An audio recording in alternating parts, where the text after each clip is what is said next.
1947 में ही भारत को आजादी मिली और 1947 में ही पाकिस्तान का जन्म हुआ। भारत में 1951 में आम चुनाव हुए, जबकि पाकिस्तान में जनरल इलेक्शन होने में 23 साल लग गए। पाकिस्तान में पहला आम चुनाव 1970 में हुआ। यही चुनाव पाकिस्तान के दो टुकड़े करने का ब्लूप्रिंट बना। कहने का मतलब है कि पाकिस्तान के डीएनए में लोकतंत्र नहीं है, तो फिर यूपी के चुनाव में ऐसे मुल्क का जिक्र क्यों किया जाता है? क्यों इस बार बीजेपी पाकिस्तान पाकिस्तान कर रही है और समाजवादी चीन चीन कर रहे हैं? पूरे विवाद को बारीकी से समझने के लिए देखिए टेली सीरीज का ये एपिसोड, लकीर, डिफरेंस ऑफ ओपिनियन।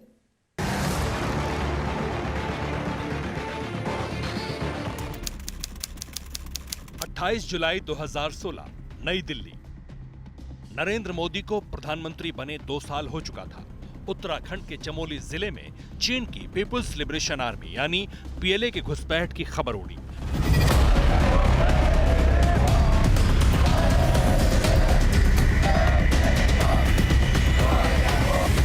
विपक्ष ने हंगामा कर दिया। बोलने के लिए मुलायम सिंह खड़े हुए। अपने भाषण में मुलायम सिंह ने एक सनसनीखेज दावा कर दिया।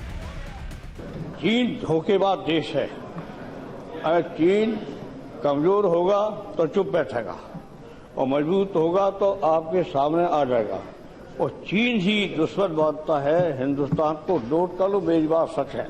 मैं भी रक्षा मंत्री रहा हूं। मैंने चीन के बारे में किया है। उसने फौज भेज दी 1 किलोमीटर अंदर, मैंने 4 किलोमीटर अंदर भेज दी। वो हटा लेगा तो वो भी हटा देगा। हमारी फौज कमजोर नहीं है। दुनिया में सबसे बहादुर फौज अगर है तो हिंदुस्तान की है। 1 जून 1996 से 19 मार्च 1998 तक मुलायम सिंह देश के रक्षा मंत्री थे। चीन की सीमा के अंदर इंडियन आर्मी के घुस जाने की बात पर सदन में तालियां तो जरूर बजीं, लेकिन मुलायम के भाषण का सार कुछ और था। चीन से संबंध रखने की कोई जरूरत नहीं। प्रधानमंत्री जी को मैंने कुछ कहा नहीं। कभी उससे हाथ मिलाने नहीं जाना चाहिए, तभी धोखा देता है। मुलायम सिंह का मानना था कि पाकिस्तान नहीं बल्कि चीन भारत का दुश्मन नंबर 1 है। रिश्ते तोड़ने हैं तो पाकिस्तान से नहीं बल्कि चीन से तोड़ने चाहिए। मुलायम सिंह के बाद रक्षा मंत्री बने जॉर्ज फर्नांडिस का भी यही मानना था। और इन दोनों के पॉलिटिकल आइडल रहे राम मनोहर लोहिया भी कहते थे कि देश को खतरा पाकिस्तान से नहीं बल्कि चीन से है। आजकल जो बात बड़े जोरों से चल पड़ी है कि चीन ने हमला हिंदुस्तान पर किया क्योंकि हिंदुस्तान की आर्थिक प्रगति से चीन को जलन होने लगी, ये बिल्कुल झूठ। लोहिया की इस बात को आज अखिलेश यादव अपने हर इंटरव्यू और हर भाषण में दोहरा रहे हैं। दिवंगत सीडीएस बिपिन रावत का हवाला देकर अखिलेश चीन को हिंदुस्तान का दुश्मन नंबर 1 बताते हैं। अखिलेश ने एक इंटरव्यू में कहा था, अखिलेश यादव से सवाल किया गया कि चीन के निवेश पर आपकी क्या राय है। अखिलेश यादव ने जवाब दिया, राम मनोहर लोहिया और मुलायम सिंह यादव की इस पर स्पष्ट राय रही है। चीन हमारा असली दुश्मन है, जबकि पाकिस्तान राजनीतिक दुश्मन है। लेकिन बीजेपी लोकसभा में वोट पॉलिटिक्स के लिए सिर्फ पाकिस्तान को निशाना बनाती है। दरअसल राजनीति का समाजवादी खेमा राम मनोहर लोहिया से लेकर मुलायम सिंह यादव और अब अखिलेश तक हमेशा चीन को भारत का जानी दुश्मन मानते रहे हैं। लेकिन उत्तर प्रदेश के चुनाव में अखिलेश यादव ने चीन को क्यों घसीटा? इस बारे में सियासत के जानकार मानते हैं कि ये अखिलेश की डिफेंसिव रणनीति है। अगर पाकिस्तान पर अखिलेश बोलते तो वो ना चाहते हुए भी बीजेपी की पिच पर आ जाते। उत्तर प्रदेश के चुनाव में पाकिस्तान की चर्चा होने से समाजवादी पार्टी को एक डर ये सता सकता है कि कहीं चुनाव में ध्रुवीकरण बहुत स्पष्ट न हो जाए। ऐसा न हो जाए कि जो पोलराइजेशन पहले होता था वो रिवर्स पोलराइजेशन हो जाए। इसीलिए समाजवादी पार्टी, मुझे लगता है कि भारत पाकिस्तान, कब्रिस्तान, स्मशान, इस तरह की चीजों से बचना चाहती है। अब सवाल है कि चीन और पाकिस्तान पर राष्ट्रीय स्वयंसेवक संघ और बीजेपी की सोच क्या है। गलवान कांड के बाद प्रधानमंत्री नरेंद्र मोदी ने चीन पर बहुत आक्रामक रवैया अपनाया। वो लेह जाकर चीन को हद में रहने की वार्निंग दे चुके हैं। कूटनीतिक शिष्टाचार के चलते मोदी कभी भी चीन का नाम नहीं लेते, लेकिन संघ चीन का नाम लेकर उसकी बखिया उधेड़ता है।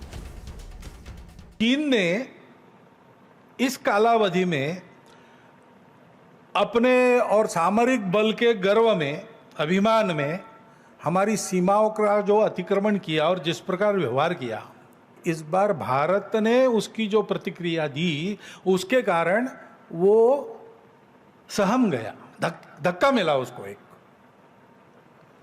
क्योंकि भारत तन के खड़ा हो गया। चीन से ताजा घटनाक्रम को छोड़ दें तो पाकिस्तान हमेशा संघ के लिए दुश्मन नंबर 1 रहा है। 1947 के पहले से राष्ट्रीय स्वयंसेवक संघ और जिन्ना गैंग के रिश्ते तल्ख रहे। संघ की सोच है कि हिंदुस्तान में रहने वाला हर शख्स हिंदू है। संघ के लिए विभाजन एक त्रासदी है, जिन्ना सबसे बड़े विलेन और अखंड भारत एक सपना।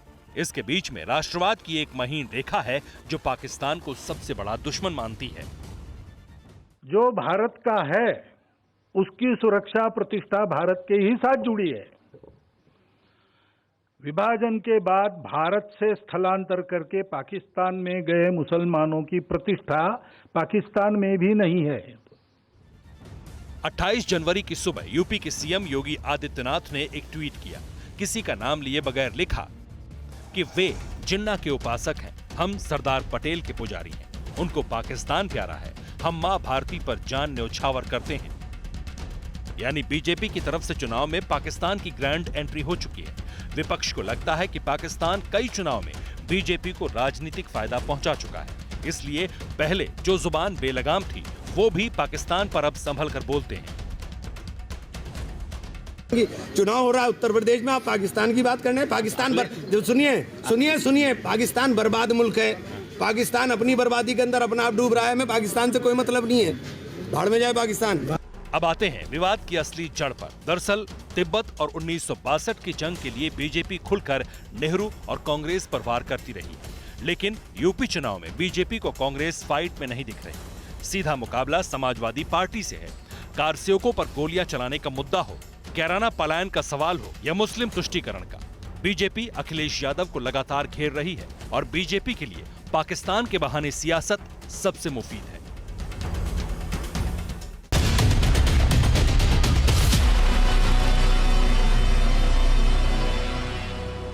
कोरोना धर्म नहीं देखता, जात नहीं देखता, अमीर गरीब ऊंच नीच नहीं देखता। कोरोना सिर्फ मौका देखता है, लेकिन आप उसे मौका मत दीजिए। बस इतना कीजिए, जब कभी दफ्तर से बाजार से घर लौटिए तो इतना ख्याल जरूर रखिए कहीं आपके साथ कोरोना आपके घर तो नहीं जा रहा।